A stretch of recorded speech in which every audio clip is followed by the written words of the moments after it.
7-year cycles, or should I call this muted belated birthdays? Sunday blog 236, 7th of June 2026. Maybe it's a man thing, indifference about birthdays. My father was always slightly bemused by the fuss we created on his big day, but he went along with it cheerfully enough. Darling husband, who may or may not be somewhat like my father, doesn't want parties or attention on his birthday, not even the big milestone ones. Mum, however, was committed to birthdays, and that drove our family's culture of a gathering with cake, candles, singing happy birthday, and of course, presents. When a gathering couldn't be achieved, the happy birthday song was a must. Wherever I was in the world, Mum would warble out happy birthday, either as a live performance or as a recorded phone message. This birthday, I travelled to Brisbane for work, so I wasn't home to bask in any celebrations that might have been going on. Darling husband was in Japan, cycling. The whole day went by with only a tide of Facebook posts and a ripple of voice messages, including one rendition of happy birthday. No presents, no cake, no candles. Mum is no longer here to sing to me, but I'm 61, so I should be able to handle that. Still, it's got me reflecting on 7-year cycles of my life. I even created a little photo grid above. 7.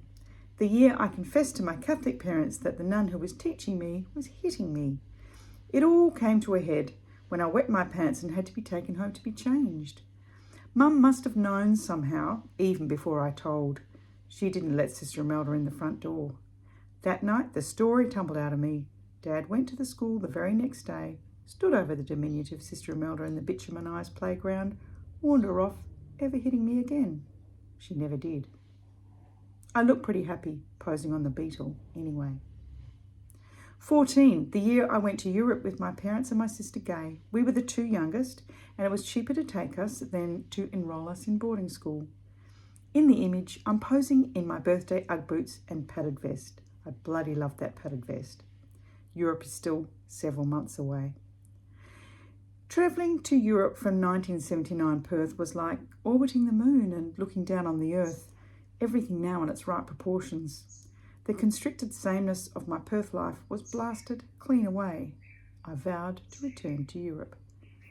21. The year I talked my parents into hosting my birthday party at theirs. I had significantly underreported the likely turnout. See in the pic, posing next to the cake. My hair was short, I'd given up cigarettes, was nearly finished my degree and newly single. Europe was on my list, but first, a career. 28. I'd been living in London for 3 years by then. My museum career in Perth was continuing after a fashion in London. Italy was on my doorstep, as was all continental Europe, but I could rarely afford to go. I was single again and finally understood the importance of women owning their own property. I was on the cusp of buying my own place. 35. I was back in Perth, living close to my parents for support, but looking to make my own way again. I'd finished with museums, then taken up teaching in Greece, a couple of solitary tough years, ending in an unexpected pregnancy.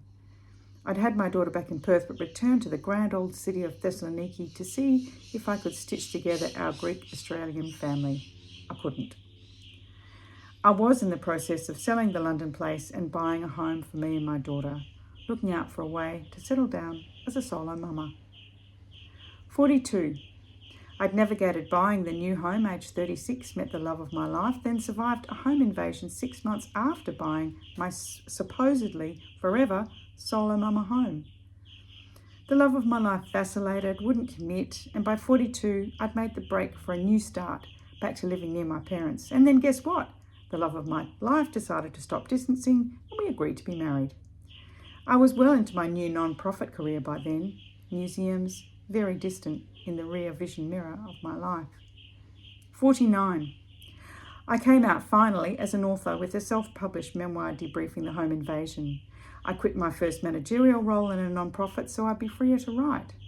I decided I'd become an entrepreneur, metamorphose into a life coach, but instead a new non-profit role careened into the picture and my business dreamboat was torpedoed before it could even launch.